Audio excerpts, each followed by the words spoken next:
18 horas. Notícias de Manaus, Amazonas, Brasil e do mundo. Agora na Mix. Bacana, 6 horas em ponto em Manaus. Começa agora o programa 18 horas, hein? Atenção, você que está ligadinho, para você que está aí em 100,7, para você que está na Mix FM. Estamos chegando agora, hein? Olha só. Começa agora o programa 18 horas da Mix. A frequência é 100,7. Aqui é o espaço do jornalismo sério, isento e feito especialmente para você, ouvinte. Nossa equipe é formada por profissionais de larga experiência, comprometidos com a ética e com a verdade. Carlos Júnior, Cid Soares, Karime Leão. Hoje é sexta, né? Finalmente aí, Karime. Você tá animada, Karime Leão? Sempre animada. Segunda, terça, quarta, quinta, sexta, sábado, domingo também. Eu e Amy Luciano. A gente gosta todos os dias da semana. Estamos animados sempre. Boa noite pra você, sintonizado na 100,7. Você que acompanha a programação da Mix. Estamos juntos até às 7 da noite com o programa 18 horas. O nosso programa traz notícias reais. Nós ouvimos sempre todos os lados envolvidos na história. E com um único objetivo: levar até você o que realmente é importante, o que realmente é relevante para você, cidadão. Boa noite, Cid Soares. Sextou, hein? Boa noite. Pois é, rapaz, sextou. Eu fico pensando nisso, agenda lotada, a gente acaba não saindo pra canto nenhum, né? Verdade, né? É tanta opção. E daqui a pouco a gente... Você vai pra onde? Eu tenho, a minha agenda tá bacana. Você vai no ABA? Tô todo programado. Vamos pro ABA. Não, ABA ele vai tomar a cervejinha dele, segunda-feira ele vai chegar aqui, estragado. Hoje eu tô sextado. Bada divina. Hoje eu tô sextado, meu irmão. Hoje então tá bora. Tudo certo já. Bora que hoje o negócio vai pegar, meu irmão. Bacana, participa da bancada do 18 horas todos os dias aqui conosco, não é? O diretor de jornalismo, o cara do conteúdo, o cara que vai atrás da notícia, o cara que tá aí, ó, tá no ar, tá procurando tudo. É o Paulo Castro, PC. Tudo bem, PC? Boa noite. Boa noite, Carlão. Boa noite, Cid, Karime, ouvinte da Mix. Hoje tem treta aqui no 18 horas. Hoje tem. Polêmica. Qual o dia que não tem, né, cara? Hoje o bicho pega. Estamos juntos com Amy Luciana. Hoje é sexta, Amy Luciana. Hoje tem uma participação especial, Giro do Lu. Né? Hoje tem Giro do Lu, tem um monte de coisa, tem ingresso pro ABA, que vai ser amanhã lá no Estúdio 5. Presenças confirmadas minha, de Karime, de todo mundo aqui, eu acho. Vamos lá, vamos dançar muito. De Karime, ele é muito gaiato, né? Já me tirou da parada. Você vai também, vou ficar Luciano. Comprar umas servas pra gente lá. Vamos, bora. E outra coisa. E também tem 2 pares de ingressos pro cinema, tá? Fica comentando. Então temos, vamos lá, show do ABA, cinema e o resultado do futebol. Carlos Júnior, semana inteira a gente falando aqui. E é pelo Face, né, Karime, essa parada foi aí. Exclusiva pra você que nos acompanha e participa aí dando like, interagindo com a gente no Facebook. Mas não adianta aí, porque já encerrou. Já encerrou. Já acabou, então. Só lembrando não dá tempo, Só lembrando que nós estamos juntos a partir de agora até as 7 da noite com informações mais relevantes e algumas exclusivas pra você. Notícias com credibilidade você confere aqui no 18 horas, o programa de notícias e debates da Mix Manaus. Boa noite. Bacana, Cid Soares. Boa noite. E daqui a pouco eu volto, hein? Daqui a pouco eu volto com o Giro. Fechou. Bacana, então. Começa agora o seu programa 18 horas desta sexta-feira, dia 16 de agosto de 2019. Você aí na sintonia certa, você na Mix FM. Você está ouvindo Mix 18 horas. Bacana aí, ó. Um dos eventos mais importantes do século XX, o Festival de Woodstock, completa hoje 50 anos. Cid, você esteve no Woodstock, Cid Soares? Eu não vou responder isso. Você esteve lá nos Estados Unidos. Foram 3 dias de rock, sexo, drogas, paz e amor, Cid Soares. Você não perdeu essa, fez essa cara. Pergunta ainda agora, né, cara de pau? Você não perdeu essa. Olha, se eu tivesse nessa época, eu tinha ido, Cid. Se você perdeu, você marcou. Pois é, né, cara? Eu sou mais novo que você, cara. Não esquece disso, não.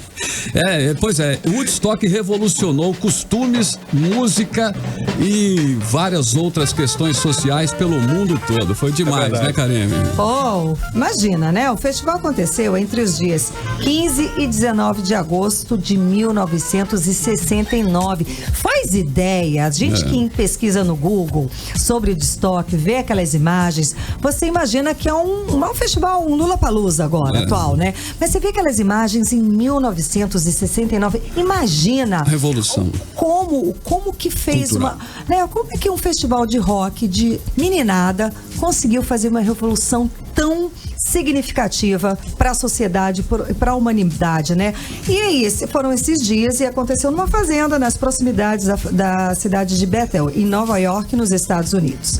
Atraiu uma multidão de 500 mil pessoas e se tornou, é claro, um dos marcos da contracultura da década de 1960. Numa época em que os movimentos hippie contestavam a guerra do Vietnã e propagava a paz e o sexo livre, aquela história. Faça amor, não faça guerra, né? Paz e amor, bicho. Era um período de transformações pelo mundo. Bom, olha, quem nos acompanha pelo mundo pode ver algumas imagens aí da época. O Woodstock nasceu no desejo de um grupo de hippies que queriam criar um evento tão ou mais grandioso que o Festival Pop de Monterey, quando Jimi Hendrix tacou fogo na sua guitarra e causou aí um verdadeiro desbunde. Vamos colocar por aí, né? Bom, pelo único palco do festival, escorado, olha só que detalhe, em um canto de uma ampla área de 600 acres, passaram mais de 30 atrações. 600 acres? 2,5 km de metros quadrados. É uma área significante, né? Pois aí, muitos desses artistas aí viraram, depois disso, referências aí, né? Fundamentais para gerações futuras. O Jimi Hendrix, Joe Cocker, The Who, Santana, Janis Joplin, né? E tantos outros aí. A Janis, inclusive, morreu cedo, né? Teve um Jimmy também, né? Aquela do 27 anos, né? Aquela que os mitos, né? Daí vem Mary Monroe, vários outros mitos da música e também do cinema. Artistas, né? Que morreram novos. E há casos especiais nesse show maravilhoso, nesse evento, que como do Hendrix, né? Cuja a imagem ficou historicamente associada ao festival por causa do icônico solo de guitarra do hino nacional dos Estados Unidos, que foi executado de uma forma ruidosa, de propósito mesmo, porque foi um protesto à guerra do Vietnã. Foi um dos momentos mais lendários na história da guitarra elétrica, do rock, da música e mesmo da política. Tem aí, Carlão, tem o pessoal do Mano? Vamos ouvir um pouquinho? Pois é, Jimi Hendrix, ele interpretou aí o hino nacional norte-americano, o Star Spangled Banner, uma versão carregada de feedback com abuso de alavanca de vibrato. Isso aí foi para dar um entendimento dos ataques aéreos e as explosões e bombardeios, né, de napalm, uma alusão ao conflito do Vietnã. Ele conseguiu tirar esse som todo na guitarra e é por isso que ficou tão famoso esse solo. Não foi nem por ser somente o hino nacional americano, né? Mas a forma, né? A forma com que ele conduziu o negócio. Exato. Dizem que o Jimi, né? O Hendrix, Jimi para os mais chegados, né? O Jimi Hendrix estava há mais de 3 dias sem dormir. No final da atuação dele, que muitos consideraram como um protesto político, né? E se tornou aí uma iconografia, né? Ficou uma imagem iconográfica, né? E inigualável. Possivelmente o momento mais alto na história da guitarra. O guitarrista teve um colapso e caiu exausto. Diz que ele caiu no palco ali, enfim, folclores, né? Folclores. Histórias, imagens, isso foi Woodstock, que nasceu do desejo de um grupo de hippies que queria criar um movimento tão ou mais grandioso que o Festival Pop de Monterey, quando Jimi Hendrix tacou fogo na guitarra dele e causou aí uma outra polêmica. O cabeça da empreitada era Michael Lang, jovem produtor nova-iorquino, que um ano antes havia promovido o bem-sucedido Miami Pop Festival, que reuniu 25 mil pessoas, né? O que foi isso perto de Woodstock? Quando se lembra desse festival, recorda-se automaticamente do Jimi Hendrix, mas também do sexo livre, uso de LSD, público brincando na lama, povo andando nu pelo festival. Aconteceu coisa parecida no primeiro Rock in Rio, né? Teve banho de lama, enfim, tem umas coisinhas bem... vai se repetindo, né? Vai se repetindo. A história se repete. Se repete. Mesmo num cenário caótico como aquele, sem infraestrutura alguma, né, para receber tanta gente, os relatos que se tem até hoje é de que a alegria imperava. Bacana, isso mesmo. Comportamento, costumes, vestuário e principalmente na música, né? A grande revolução musical que teve nessa época influencia até hoje, é referência mesmo, como nós já falamos, estamos falando. A música no mundo foi influenciada pelo festival, mas também por toda essa contracultura da contestação dos valores da época. É um marco histórico e isso está presente nas bandas atuais aí com frequência. É isso aí. Paz e amor. Paz e amor. Viva o Woodstock. E viva o Woodstock. Você está ouvindo 18 horas. Bom, o tempo fechou na relação entre o prefeito Arthur Neto, o governador Wilson Lima e o vice Carlos Almeida. Incomodado com as críticas que vinha recebendo nas redes sociais sobre o valor de R$207 mil de uma parada de ônibus na Ponta Negra, Arthur reuniu a imprensa e disparou contra todos e todas. Mas seu ataque mais ácido foi contra o vice-governador, que é o Carlos Almeida, a quem acusou de apoiar o narcotráfico em invasão de terra em Manaus. Vamos ouvir o que disse o prefeito Arthur Neto na tarde desta quinta-feira. De fundamentos. Quando eu disse que o vice-governador defendeu aquela obra do tráfico de drogas ali na Cidade das Luzes, é verdade. Estava lá, era o mais agitado de todos. Estava lá. E não é inocente, não é criança. Já é uma figurinha grande. Já sabia que aquilo ali era uma coisa mas estava lá o Dom, o arcebispo, enganaram o arcebispo. Estava lá a Cáritas, enganaram a Cáritas. Estava lá, que aquilo ali não era para pobrezinho coisa nenhuma. Aquilo ali, o pobrezinho sofre o jugo daquela gente. Eles têm construção civil lá e todo o material vai para o tráfico. Tudo só pode comprar no tráfico, aos preços do tráfico. E a gente sabe como eles agem, enfim. Então é preciso ter coragem para abordar essa chaga que ameaça a vida de todos nós, que é o tráfico de drogas. Então não é no meu governo que tem gente desse tipo, não. Não é no meu governo, não. Não é no meu governo que as coisas se passam com essa leviandade e nem com essa característica. Aconteceu uma besteirinha, eu estou aqui.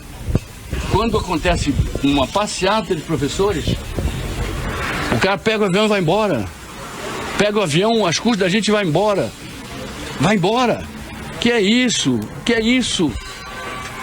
O povo nasceu não foi para ser enfrentado, não. O povo nasceu para ser dialogado. Nasceu para ser amado. Então eu respeito a opinião das pessoas e quem quiser falar comigo sempre terá guarida, porque eu não vou fugir de problema nenhum. Quando eu não posso dar o que estão pedindo, eu digo não posso. Se eu não posso, eu não dou, porque eu prezo a estabilidade financeira do meu governo. Senão eu seria ele, eu seria o governador, eu ia estar de pires na mão aí e fingindo que está no reino da Alice do País das Maravilhas, quando a realidade é dura, e dura para ele, está ficando mais leve para mim. Eu levei muito tempo para consertar o que eu recebi do antecessor dele. Ele não pode usar o antecessor dele como desculpa para não fazer nada contra uma crise que está aí por causa do antecessor dele e por causa dele, porque não é capaz de realmente tocar para frente um Estado.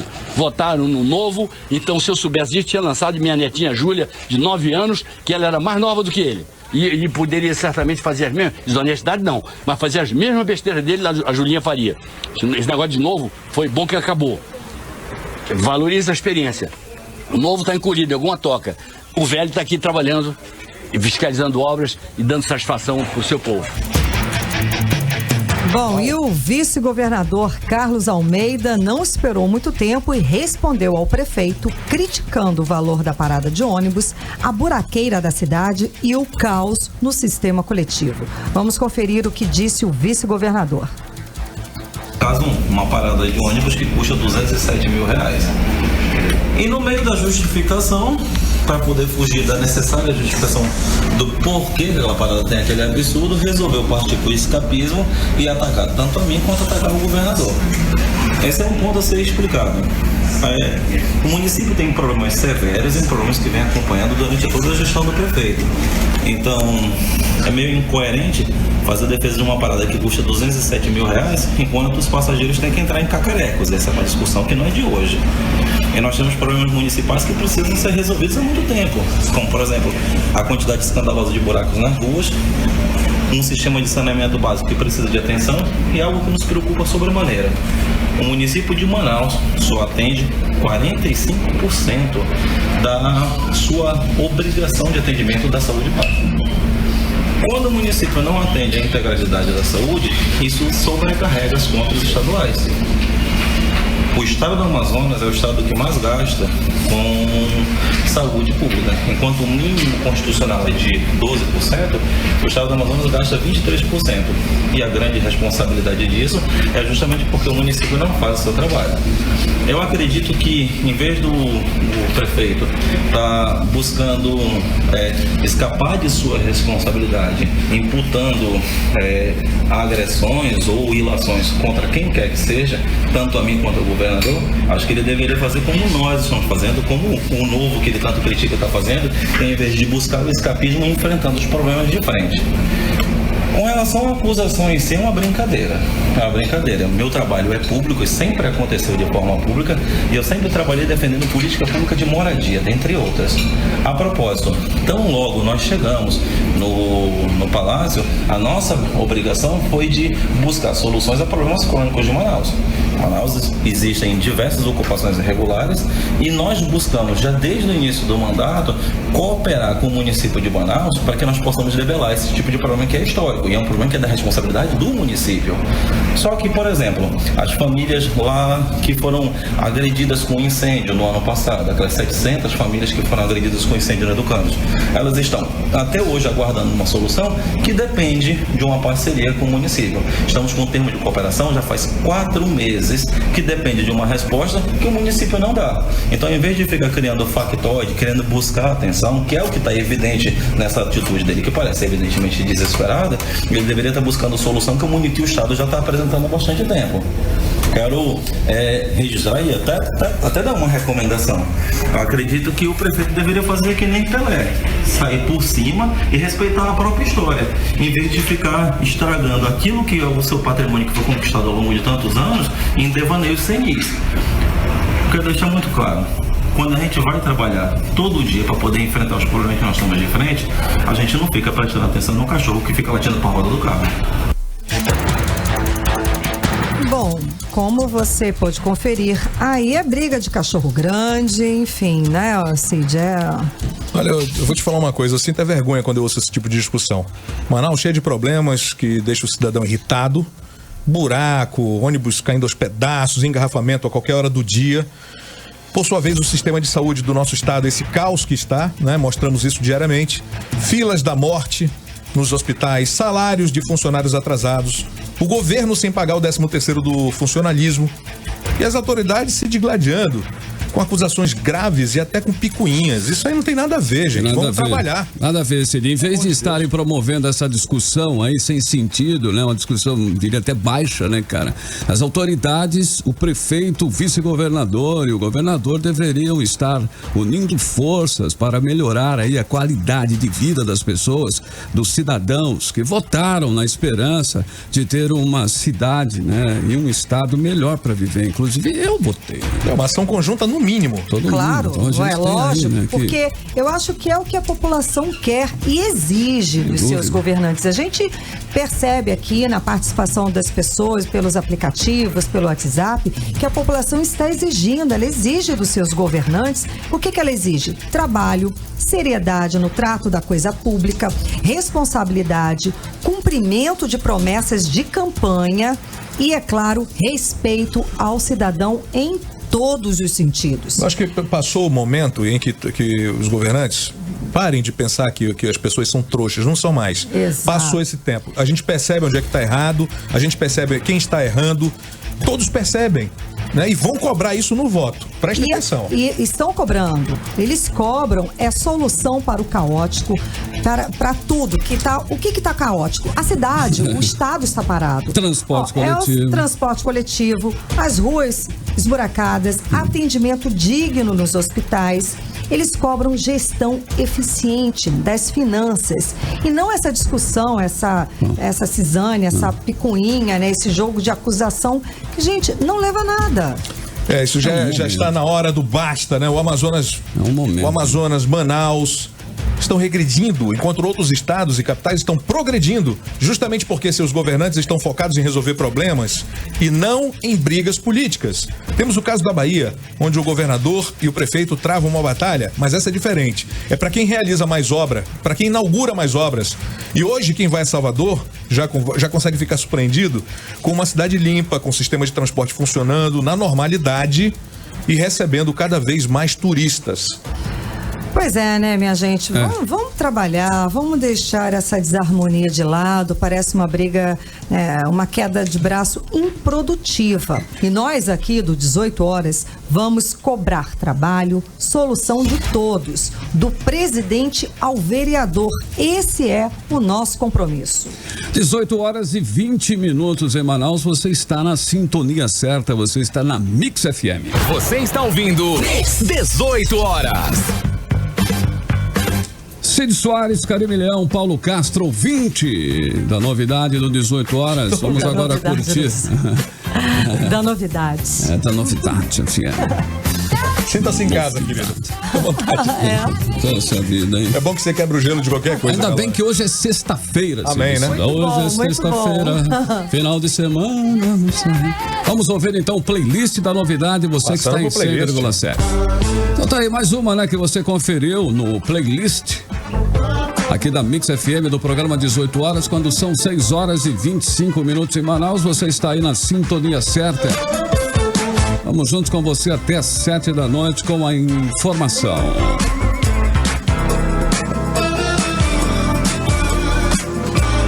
Seis e 25. Você está ouvindo 18 horas. E os agentes de combate às endemias do estado do Amazonas estão em greve desde o último dia 12. Carlão, e essa paralisação acontece contra a iniciativa da Fundação de Vigilância Sanitária de extinguir a Fundação de Agentes de Endemias. A função aí, eles querem extinguir todos eles. E para falar sobre esse assunto, está nos estúdios aqui do 18 horas o presidente do Sindicato dos Agentes de Endemias do Amazonas, Lourisval Pereira. Muito boa noite, seja bem-vindo aos estúdios da Mix, ao programa 18 horas. E por que a Fundação de Vigilância Sanitária quer acabar com esse cargo de agentes de endemias? Primeiramente, a gente quer agradecer pela oportunidade, né? Cumprimentar aqui os colegas da Rádio Mix e mandar um alô a todos os agentes de endemias aí nos 62 municípios do nosso estado, especialmente os guerreiros que labutam diariamente no interior, porque no interior o serviço lá é mais... O negócio pega, né? O negócio pega, a missão é mais árdua, né? Uhum. E aqui também da nossa capital. Bem, hoje o estado ele conta com 1.348 agentes de endemias vinculados à Fundação de Vigilância em Saúde, né? Oriundos do concurso de 2008, né? E nomeados a partir de 2010. A maioria desses servidores hoje que se encontram nessa situação são servidores que já vêm basicamente há mais de 20, 25 anos trabalhando, né?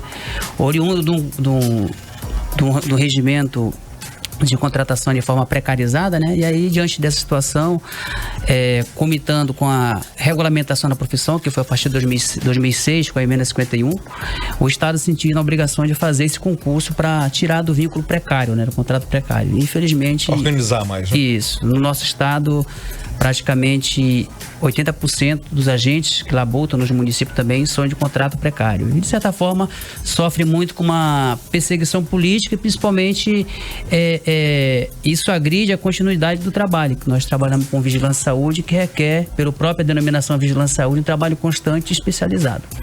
Com relação à questão hoje que nós nos encontramos, esse processo administrativo iniciado pela Fundação de Vigilância e Saúde, que até então ela denomina como uma simples consulta à PGE sobre essa possível extinção dos agentes, a gente teve acesso a uma parte desse processo. E aí, de imediato, pela relevância da situação, né, que deixou muitos agentes, apesar de todos serem praticamente 30% servidores estatutários de concurso e o restante inserido no quadro suplementar, devidamente amparado pela legislação vigente, a categoria ficou empavorosa, né? E nós, como representante desses servidores, buscamos a Fundação de Vigilância e Saúde para dar o devido esclarecimento com relação a esse processo. Mas até então não obtivemos esse retorno da Fundação de Vigilância e Saúde. E aí, diante dessa inércia, nós procuramos o governo, né? E a própria SEAD com expedientes, solicitando as informações, uma reunião em caráter de urgência, e também não obtivemos isso. E aí a situação foi se alertando, não houve esse retorno, e aí sentiu-se na necessidade de nós chamarmos uma assembleia para apresentar esse problema para a categoria, né? E até então, diante dessa incipiência, veio a necessidade, infelizmente, né, de deflagrarmos uma greve, que se iniciou lá no dia 9, na última sexta-feira. E aí foram 5 dias de greve. Ontem, felizmente, depois de nós ficarmos esses 5 dias acampados lá na frente da sede do governo, né? E aí a gente quer destacar que não é nenhuma forma arbitrária de se buscar o diálogo, e sim a única opção que nós encontramos de sermos ouvidos, infelizmente, né? Esse governo é difícil de dialogar, né? Tem se demonstrado um pouco dificuldade de ter acesso. Mas graças a Deus, no nosso caso ontem, nós conseguimos uma reunião com o governador exercício, o vice-governador Carlos Almeida, né, que impôs uma restrição de sentar apenas comigo, não se recusou a receber a comissão, porque geralmente a gente trabalha assim, tem a diretoria do sindicato e a gente pega 2 pessoas lá do campo, 2 trabalhadores que realmente estão ali no corpo a corpo com a população, né? Mas enfim, nós sentamos com o governador em exercício e aí tivemos alguns encaminhamentos. Alguma garantia de que não será extinto o cargo de vocês? Olha, nós indagamos para o vice-governador e governador em exercício, ele disse que isso não procede, né? Mas aí, como eu falei, nós procuramos o diálogo, excelência, e felizmente a gente queria esse esclarecimento. Ele disse que na realidade é uma situação que visa essa regulamentação, porque as ações de vigilância à saúde, ela tem passado por alguns processos de descentralização desde da década de 90, quando os antigos companheiros da FUNASA, né? Eu falo os antigos porque muitos ainda estão no labor diário, né? Uhum. E aí foi depassada essa situação da União para os municípios, né? No início da década no período dos anos 2000 agora, e depois foi repassado para o Estado e depois para os municípios. Hoje, essa atividade, ela é direcionada para os municípios fazer esse trabalho, mas o SUS, ele é tripartite, né? Ele é a unificação dos entes, União, Estado e municípios, em cada um complementa o próximo dentro da sua deficiência. Presidente, uma pergunta: há risco de haver algum surto de malária, dengue ou uma outra doença por conta dessa paralisação? Olha, eu trouxe até alguns dados aqui epidemiológicos para compartilhar com vocês e com a população. Uhum. O nosso estado, ele tem algumas especificidades. As endemias, principalmente, como malária, a leishmaniose, né? Os 2 tipos de leishmaniose. A própria doença de Chagas, que é muito contundente nos municípios aqui próximos, né? Até pela nossa cultura de cultivar muito e consumir o açaí, que requer um trato especializado para isso. Mas a dengue, ela é uma doença mais de prevalência na área urbana, né? E o nosso estado, ele é um estado que todos os anos o Ministério alerta para possíveis epidemias, surtos na realidade, né? E com o trabalho desses guerreiros a gente tem conseguido desmentir essa certeza, essa previsão do Ministério, com muito trabalho, né? Com relação à questão desses 4 dias, a gente ficou muito preocupado, até por essa falta de diálogo imediato, com alguns municípios do interior, como Canutama. Lá os agentes eles não aderiram 100%. Nós temos um percentual a ser obedecido, que é 30% por ser atividade essencialmente, né, para a população, e lá praticamente não pararam em detrimento do surto que já está acontecendo em malária, né? O estado ele tem hoje 3 municípios que praticamente contribuem com praticamente 60% da malária. E por incrível que pareça, o primeiro município que em malária hoje, nesses últimos 3 anos, está sendo São Gabriel da Cachoeira. Manaus prevalece em 2º, né? E agora Benjamin Constant em 3º. Então, são atividades que requerem um trabalho contínuo, contínuo e diário. De uma forma ou de outra, vai, né, incidir em cima desse trabalho, desse resultado final. Presidente, quais são os próximos passos do movimento para forçar o governo a renegociar, a acenar de uma forma favorável? Como eu falei, nós fomos recebidos ontem pelo governador exercício, o defensor Carlos Almeida, e tivemos algum encaminhamento. Foi um processo de negociação que a categoria teve que recuar em algumas propostas, em algumas pautas. Mas houve diálogo, né? Dessa vez houve um diálogo, de certa forma, um pouco contundente por parte do governo, mas, como eu falei, nós estamos no processo de negociação e alguma parte tem que ceder nesse processo. O senhor considerou positivo, então? Teremos o fim da greve? A greve finalizou ontem, né? Hoje nós já comunicamos todas as instituições que se fazem necessário, inclusive os 35 municípios, essa situação não era só em Manaus, mas os 35 municípios, e graças a Deus a gente, essa situação está condicionada a ao que foi acordado com o governo. O nosso pleito principal é a situação da extinção, que diz que vai ser um processo de regulamentação, né? Em que vai realmente regulamentar essa nossa disponibilidade, essa disposição nossa para os municípios, de fato, porque hoje nós estamos de forma irregular em alguns municípios, porque não tem um termo de cooperação técnica vigente, não tem um convênio vigente nesse sentido. Então, o Estado precisa ter esse material concreto, até para justificar o próprio Tribunal de Contas, o que está pagando esse servidor, mas ele está exercendo uma função lá no município, né? Então, isso tem que ser realmente feito pelo Estado. Então, o vice-governador conseguiu assegurar de que a categoria pode ficar tranquila? Segundo o vice-governador, sim, né? Outro pleito que nós solicitamos era a situação do regimento interno da fundação, porque nós somos uma fundação em que os servidores são a única fundação que não consegue participar de um processo democrático para eleger o seu diretor-presidente. A nossa fundação tem 16 anos e apenas só um grupo que comanda a fundação até hoje. Então, de forma dolosa, esse nosso regimento foi burlado. O governador ensinou com a possibilidade de unificar esses processos, né, das 6 fundações que nós temos no Estado. E o outro, em detrimento da questão da gestão da atual diretora, nós temos 70% dos servidores em abaixo-assinado pedindo a sua exoneração em detrimento de algumas improbidades administrativas.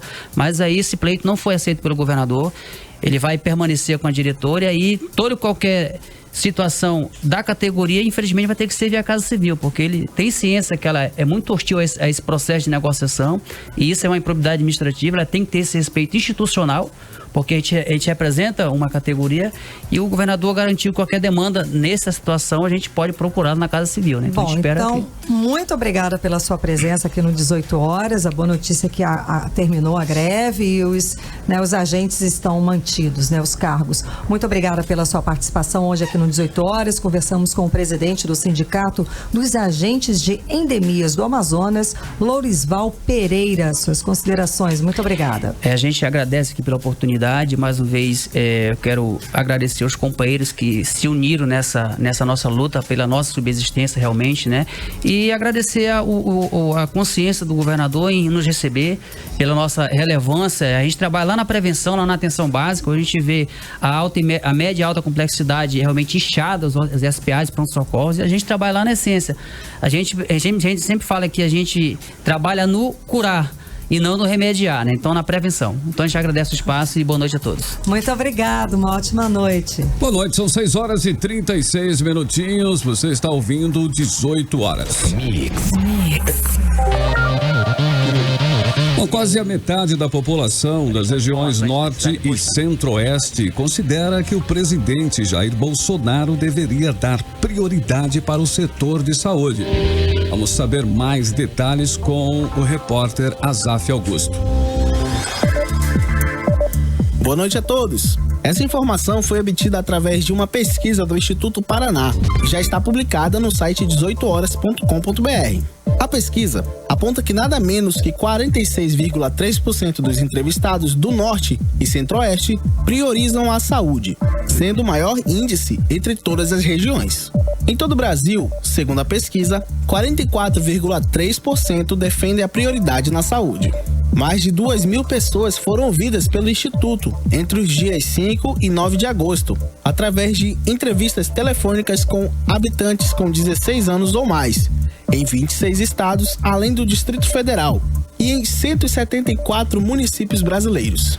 E Cid, Carlão e Karime, a pesquisa aponta para o fato que na região norte, a grande preocupação das pessoas é com a área da saúde, principalmente no Amazonas, onde estão acontecendo diversas paralisações dos profissionais da área, por falta de pagamento, condições de trabalho e falta de estrutura. Volto com vocês. E na manhã desta sexta-feira, o Ministério Público do Trabalho no Amazonas realizou uma audiência para apurar as denúncias de atraso nos pagamentos das empresas de saúde que prestam serviços ao Estado e apurar de que forma os mais de 500 funcionários do Hospital Francisca Mendes vão ter o pagamento das verbas rescisórias após o fim do contrato em dezembro deste ano. Vamos aos detalhes com a repórter Júlia Gomes.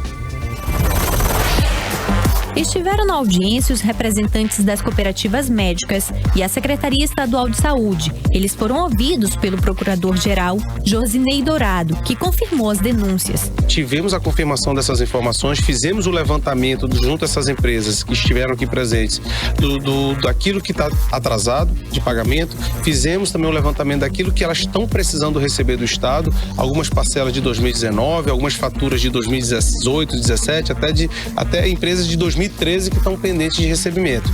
Então, por conta disso, nós fizemos todo esse levantamento e ouvimos também o Estado, para que o Estado apresentasse. O Estado apresentou suas argumentações, falou que muitas das empresas estão com um procedimento em dia, apesar de estar com faturas pagas até o mês de maio, mas eles entendem que junho e julho está dentro de um processo de pagamento mesmo deles, que as empresas, quando são contratadas, já são cientificadas dessa situação. Na audiência também foi discutido sobre o pagamento das verbas rescisórias dos 553 funcionários da Fundação Unisol, que presta serviços ao Hospital Francisca Mendes, e em dezembro terá o contrato encerrado por orientação do Ministério Público Estadual. Segundo o diretor executivo da Unisol, Luiz Roberto Coelho, a empresa não tem como pagar a rescisão, que chega ao valor de 30 milhões de reais. E a Unisol, aqui nessa reunião, é para mostrar tão somente a sua situação financeira e econômica está gestando Francisca Mendes, não é? Então, certamente, acredito que o Estado terá uma solução para custear o processo indenizatório daquelas pessoas, daquelas famílias que estão lá, que tanto precisam do trabalho. Também participou da audiência o presidente da Confederação Médica Ibero-Latino-Americana e do Caribe, Confemel, doutor Aníbal Cruz, que veio ao Estado acompanhar de perto a situação da saúde no Amazonas. Nós venimos acompanhar aos médicos do Sindicato Médico, aos médicos da Amazônia, ante esta situação, esse problema, e pedimos ao governo que eles colaborem para reconhecer o trabalho deles. O presidente licenciado dos Sindicatos Médicos do Amazonas, Dr. Mário Viana, espera que o Ministério Público do Trabalho possa auxiliar na negociação do Estado com as cooperativas médicas. Normalmente, o Ministério Público do Trabalho tem sido vitorioso nessas negociações e eu espero que a mediação dele junto à Secretaria de Saúde e o governo seja realmente positiva. Júlia Gomes para o 18 horas. E o Sindicato dos Trabalhadores em Educação do Estado do Amazonas denuncia a Secretaria de Estado de Educação por reduzir as salas de aula nas escolas públicas. Segundo a denúncia, os alunos estão estudando amontoados em salas superlotadas e sem estrutura. Os detalhes agora na reportagem de Nathalie Moraes. Para reduzir custos, a Secretaria de Estado da Educação está fechando salas de aula nas escolas públicas do Amazonas. Segundo uma denúncia do Sindicato dos Trabalhadores em Educação do Amazonas, o Sintean, os professores estão sendo obrigados a amontoar alunos nas salas de aula já lotadas e sem estrutura alguma. A SEDUC está reduzindo ainda a carga de professores e, com isso, os educadores precisam se virar para cumprir a carga horária em várias escolas. Muitos deles em até 3 turnos. Com tamanho desgaste, perde o aluno, perde o professor, perde a educação, como afirma a presidente do Sintean, a professora Ana Cristina. Já é fato que algumas escolas estão diminuindo o número de turmas. A nossa preocupação também, não só com a superlotação, é com o profissional, porque o profissional deixa um ou mais de 2 ou 3 profissionais fora do quadro daquela escola, e esse profissional tem que se deslocar muitas vezes para mais de 3 escolas para estar aí atuando e administrando suas aulas. Segundo uma professora que atua na Zona Sul de Manaus, que preferiu não se identificar por temer represálias, essa economia não beneficia ninguém. A intenção é clara, economizar sem qualidade. Por exemplo, aqui na escola temos 2 turmas de cada série, 2 turmas de 6º, 2 de 7º, 2 de 8º, 2 de 9º. As turmas têm cerca de 35 alunos, valor permitido por lei. Todavia, unificando essas turmas, perderíamos a qualidade do ensino-aprendizagem, ficaríamos mais sobrecarregados e uma infinidade de fatores negativos. Essa economia vai beneficiar quem? A meu aluno? Aos professores? Reflita. Ainda segundo a presidente do Sindicato dos Professores, a SEDUC não se pronunciou até o momento. A Secretaria de Educação e o Conselho Estadual de Educação não se pronunciaram, mas nós vamos aqui estar não só no aguardo, mas partindo para as questões da legalidade, para estar aí junto ao nosso jurídico, auxiliando os nossos colegas que estão passando por mais um momento de perseguição dentro da escola. Por meio de nota, a SEDUC informou a nossa equipe de reportagem que está realizando sim o remanejamento de alunos e turmas nas escolas da rede estadual, como uma ação de gestão executada anualmente que visa otimizar os recursos humanos da Secretaria. Nathalie Moraes para os 18 horas. E presidente da Associação de Praças da Polícia Militar é impedido de participar de reunião que definiria a promoção dos militares no Comando Geral. A convocação pedia a presença de um representante de cada associação que representa os militares. Vamos conferir os detalhes agora na reportagem de Odiné Araújo. A reunião da CPP, Comissão de Promoção de Praças da Polícia Militar, acontece 3 vezes ao ano, abril, agosto e dezembro. É nela que são definidos os militares que vão ser promovidos. Mas hoje, o presidente da Associação dos Praças da Polícia Militar, Gerson Feitosa, foi impedido de participar da mesa de negociação com o Comando Militar. Eu estou proibido de adentrar na dependência do Comando Geral por conta dessa determinação do Subcomandante Geral, segundo informações por ordem do vice-governador do estado, e por conta disso eu não posso participar da reunião, que é direito. O artigo 20 da lei determina que a PEA tem a cadeira de participação e o comando nesse momento quer cercear esse direito. Em uma reunião anterior, o presidente da APEAN já tinha sido convidado a sair da sala. Agora não me recuso a me retirar, chefe, porque eu não tenho nem impedimento legal para estar aqui.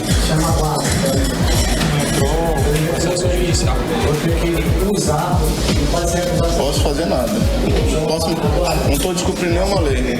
Vamos lá passar no comandante, tá? Cuidado pra lá. Vamos lá. Isso é um absurdo, isso aí, comandante. Vamos lá. Isso é começa aí. Já estou ouvindo o BG publicado. Sim, isso aí tudo bem. Mas o que foi definido com o comandante é que eu iria mandar a pessoa para representar. Agora, eu não estou alijado, não estou afastado, não estou de licença. E porque o comandante quer, eu não vou participar da CPP? Não existe. Para Gerson Feitosa, a ausência da entidade na mesa de negociação prejudica a categoria. O prejuízo é muito grande, prejuízo é para mais de 7 mil homens que teriam direito de estar sendo promovidos, turmas que ficaram prejudicadas por 2, 3 anos por conta da inteligência do comando da instituição, esse ato arbitrário, ditatorial, antidemocrático que está tomando aqui, impedindo que as entidades de classe, as associações que são legalmente constituídas e têm direito por lei de representar seus associados, venham a participar. Volto com vocês no estúdio. Somente em 2019, queimadas e derrubadas de árvores já ocasionaram a destruição de 912 quilômetros quadrados de vegetação aqui na floresta amazônica. E esses dados aí são da Polícia Federal e apontam que apenas no sul do Amazonas, cerca de 25 quilômetros quadrados são desmatados por semana. Bom, foi exatamente no sul do Amazonas que a Polícia Federal deflagrou recentemente a Operação Arquimedes, que resultou em prisões e na denúncia pelo Ministério Público de 22 pessoas por envolvimento em um esquema criminoso, que possibilitou inclusive a prática de diversos atos de corrupção, fraudes e irregularidades ambientais na Amazônia. Até o presidente do IBAMA no Amazonas, Lelande Barroso, foi preso nessa operação. E por conta da expansão do desmatamento e das declarações do presidente Jair Bolsonaro, que países europeus estão suspendendo repasses para o Fundo da Amazônia. Enquanto essa polêmica só aumenta, não temos políticas públicas que promovam o desenvolvimento sustentável na região e, consequentemente, melhoria na vida das pessoas. É briga aqui, briga acolá e o povo é que fica a ver navios, literalmente, né? Com certeza. Bom, é plenamente possível a exploração racional, sustentável das riquezas da Amazônia. Já passou, inclusive, aí da hora de colocar isso em prática, né? Porque sempre se comenta isso, né? É possível, mas tá aí, né? Cidades. Brasil é o 7º país que mais consome medicamentos no mundo, mas existe pouca legislação referente ao correto descarte de remédios vencidos ou sem uso. E aqui em Manaus, milhares de medicamentos com selo do SUS, que inclusive estão em falta nos hospitais, foram encontrados descartados irregularmente na zona leste de Manaus. A repórter Nathalie Moraes tem os detalhes. O Sindicato dos Médicos do Amazonas recebeu imagens denunciando o descarte ilegal e irregular de várias caixas com diversos medicamentos e produtos para a saúde e muito lixo hospitalar ao ar livre. Pelas imagens, é possível ver o selo do Ministério da Saúde, indicativo de que esses medicamentos vieram da rede pública de saúde. As caixas foram encontradas em uma rua no bairro Nova Vitória, na zona leste de Manaus. No meio do material descartado estão remédios importantes para o tratamento da saúde da população, que inclusive estão em falta nos hospitais aqui de Manaus, como explica a presidente do CIMEAM, Patrícia Sichar. Hoje, por exemplo, insulina que é encontrada ali dentro daquele descarte, geralmente falta na rede pública para os pacientes diabéticos que têm dificuldade, captopril, que são medicamentos para pressão, a prednisona, que é um corticoide muito usado em doenças autoimunes, para pacientes específicos que pegam mensalmente estes remédios. Então, é um descarte totalmente irregular. A grande quantidade de lixo representa um alto risco de contaminação à população. Sim, é um descarte grave. Primeiro, por não cumprir as exigências de descarte de material hospitalar, devido ao risco altíssimo de contaminação, porque tem consanguinidade, tem materiais, muitas seringas usadas, soro usado, ampolas de coleta de sangue usadas ali naquele descarte. Nós temos contaminação, pode haver por HIV, por hepatites, que se disseminam dessa forma. E infecções bacterianas gravíssimas. As imagens foram encaminhadas para os órgãos fiscalizadores em forma de denúncia, para que medidas cabíveis sejam providenciadas. Nathalie Moraes para o 18 horas. Muito bem, 6h50 em Manaus, 18 horas no ar com você aqui na Mix FM. Cid Soares, Talk Show. Vamos com o Talk Show, tá aí a hora do Rogério Morgado. Agora na Mix, Talk Show com Rogério Morgado. O meu programa de entrevista, tá ok? Olha só, tá ok, show no ar, mais alegre que o povo no quinto dia útil aí, tá ok? Hoje eu vou receber esse grande carnavalesco. Uma salva de tiros pra Milton Dunha! É um enorme prazer estar aqui. O prazer é nosso aí, Miltinho. É mesmo, fala uma coisa aí. O que você prefere? Carnaval de escola de samba ou bloco? Minha vida são as escolas de samba, mas eu adoro o bloco também. Então eu vou te levar lá em casa pra fazer um murinho aí. É brincadeira, sadia aí, ô Miltinho. Quais melhores fantasias pro carnaval? Fala pra mim aí. Ainda está em alta o Pierrot, um clássico do carnaval. Olha só, eu já escolhi uma fantasia aí pra mim ano que vem, que vai custar menos de R$2. Que fantasia é essa tão barata? Eu vou pegar uma cartolina branca, ok? Vou me enrolar nela e vou pro carnaval de Palmito. Acho que vai ser bafo. Mas o que foi, Miltinho? Eu tô com mau hálito? Eu tô bafudo? Bafo o quê? Logo mais a gente volta. Você ouviu na Mix Talk Show com o Rogério Morgado. A qualquer momento tem mais. Ok. Muito bem, mais uma aí do grande Rogério Morgado. Hoje é sexta-feira, final de semana, eu vou sair para brincar. Tem que lembrar sempre que hoje é sexta-feira. Tá certo. E hoje nós estamos comemorando ainda, né, os 50 anos de Woodstock. Beber, comemorar. Tem que comemorar. Vamos comemorar o Woodstock. Afinal de contas, quebrou todas as barreiras. Não é? Nós somos o que somos, as nossas referências musicais e, enfim, referências de comportamento, né? A gente pode falar que começou dali, em 69. Exatamente. Cid Soares, o que nós vamos fazer? De playlist agora, playlist, né? Claro. Vamos resgatar um dos nomes emblemáticos aí do Woodstock, que trata-se apenas de nada menos que Janis Joplin. Playlist 18 horas. Mix. E o preço do litro da gasolina apresentou uma queda esta semana. Segundo pesquisa do Procon Amazonas, a diferença chega a 13 centavos em relação ao menor valor apresentado na pesquisa da semana passada. Bom, a gasolina comum mais barata foi encontrada em 2 postos nesta sexta-feira por R$ 3,96, enquanto na sexta-feira da semana passada o menor preço era de R$ 4,09. O gestor do Procon Amazonas, Jalil Frasch, dá mais detalhes.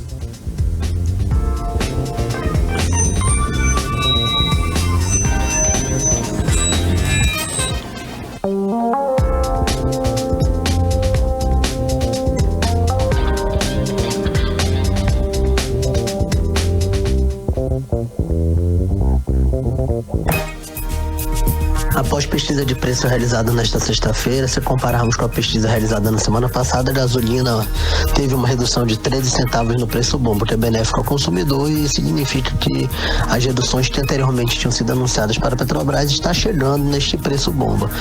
É importante ressaltar o trabalho dos órgãos de defesa do consumidor, sobretudo da fiscalização do Procon, que está nas ruas, trabalhando duramente para que o consumidor e a consumidora do estado do Amazonas encontrem esse benefício. Você está ouvindo 18 horas. Bem, e você já pensou em fazer o bem sem olhar para quem? É muito bom, né? Ajudar o próximo, promover a conscientização acerca da prevenção do câncer e mostrar que a música também tem essa responsabilidade social. Esses são os principais objetivos do festival Um Ato de Amor, que acontece aqui em Manaus no próximo dia 25 de agosto. E a repórter Nathalie Moraes bateu um papo com os organizadores desse belo exemplo e traz as informações. Enfrentar uma doença como o câncer não é nada fácil. A vida transforma-se e tudo parece ter um único objetivo, que é ficar bem, curar-se. Por isso, a assistência médica e o apoio de familiares e amigos são essenciais para o enfrentamento da doença. E foi assim que a biomédica Nathalie Cruz foi motivada a organizar o evento. Após operar 8 vezes para a retirada de um tumor cerebral, o pai da jovem não resistiu e veio a óbito no último dia 4 de agosto. Para a tristeza da família e amigos que, após a sua partida, como forma de homenageá-lo, decidiram se unir para criar um festival que pudesse agariar fundos para auxiliar outras pessoas que sofrem com a doença. E nem sempre conseguem arcar com as despesas do tratamento, como explica um dos organizadores do evento, Marcelo Figueiredo. Parte dessa renda vai ser para custear as despesas do tratamento do seu Raimundo e a outra parte a gente vai converter em itens de primeira necessidade para pacientes que estão em tratamento nos hospitais. Durante esses anos a gente teve convívio com essas pessoas, a gente viu a necessidade deles e a gente vai comprar fraldas, colchões e vamos fazer essa doação. O evento ainda está na sua primeira edição e conta com mais de 10 atrações. Entre elas, palestras sobre a prevenção ao câncer, exposição fotográfica, espaço kids e a presença confirmada do humorista e animador Ícaro Pimenta, entre outras atrações culturais, como explica a organizadora Nathalie Cruz. Vai ser a celebração à vida na luta contra o câncer. Nosso festival vai abranger todo o público, tanto infantil, para toda a família. Então, se você está a fim de fazer o bem, o evento acontece no dia 25 de agosto, num domingo, a partir das 4 da tarde, no Morada das Artes, no conjunto Morada do Sol. E os ingressos já estão sendo vendidos a R$30. Outras informações podem ser obtidas por meio do telefone, no número 99184-8184. Nathalie Moraes para o 18 horas. 7 horas em Manaus, em ponto. Nós vamos agora com o resultado de promoção, é isso, Karime Leão? Exatamente, para você que participou durante toda essa semana, que foi lá na página do Facebook do 18 horas, se cadastrou e tudo mais, arrasou, hein? Os vencedores, Jefferson Gomes e Jeane Ramos. Muito bem, parabéns, vocês vão assistir ao Jogo do Manaus agora, domingo, na Arena da Amazônia. São 2 pares de ingresso, não vai sozinho, é lógico, tá? Mas tem que buscar aqui na Rádio Mix amanhã até o meio-dia, tá bom? Até o meio-dia, vocês vêm aqui pra buscar cada um seu par de ingressos. Valeu! E quem vai pro cinema é a Larissa Silveira e quem vai pro show do ABBA é a Jucineide. Até o meio-dia também, viu, Jucineide? 7h01, tem giro do Lu? Vamos, rapidão! A série Friends vai completar em setembro 25 anos e para celebrar a data, uma empresa nos Estados Unidos está oferecendo a quantia de $1.000 para o fã que assistir 60 episódios seguidos da série, ou seja, passar 25 horas na frente da TV. Para participar, você precisa ter mais de 18 anos e se inscrever no site da empresa Frontier Communications. A série também será exibida em diversas salas de cinema para comemorar a data. Todo mundo preparando a pipoca. E outra fofoca do momento, e em todos os sites, são as férias conturbadas dos filhos da Luana Piovani e do Pedro Scooby, atual namorado da Anitta, né? Já teve tanto bafafá que inventaram até uma fanfic na internet chamado La Madrasta. No caso, a madrasta é a Anitta, né? Adoro. Né? Coitada, gente. Ela só queria um namorado, mas trouxe todo esse ranço junto com ela. Nossa, né? que bagagem. Semana que vem eu trago mais notícias. Valeu. Muito bem, agora, Karime, 7h02, vamos direto para o editorial 18 horas. Editorial 18 horas. Hoje noticiamos que até o Ministério Público do Trabalho do Amazonas realizou audiência para discutir a situação de caos na saúde do estado. Entraram na discussão as péssimas condições de trabalho, a falta de insumos, superlotação dos prontos-socorros, filas da morte, licitação sob suspeita, atrasos em pagamentos, descumprimento de reposição de perdas, discriminação de empresas e os prejuízos aos trabalhadores terceirizados. A ação do Ministério Público do Trabalho vem na esteira da falta de diálogo do governo do Amazonas com os médicos especialistas, enfermeiros e técnicos de enfermagem, entre outros. É um exemplo de que pode haver uma luz no fim do túnel para os trabalhadores que não recebem há meses. É um sinal de que o governo pode ser forçado pela justiça a abrir diálogo. O tratamento que o governo tem dado aos profissionais que não recebem seus pagamentos até agora é de quase indiferença. E isso não é bom para os trabalhadores, para o governo e principalmente para quem precisa da saúde pública. Nesse momento difícil da saúde pública no estado, o diálogo é muito importante, assim como a participação de parlamentares, da OAB, da Defensoria e de outras instituições que possam facilitar a busca de um entendimento. A população vai agradecer com certeza. 7h03, valeu! Eu só posso dizer. Gente, uma boa noite. Obrigada pela companhia aí durante a semana. Valeu, ótimo fim de semana. Vou bem ali ser feliz e volto segunda, tá? Beijo. Beijo, gente. Tchau. Você ouviu 18 horas. As notícias do Brasil e do mundo. De volta amanhã. Você está na Mix, um mix de tudo que você gosta. 18horas.com.br, o site de notícias da Mix Manaus. Mix.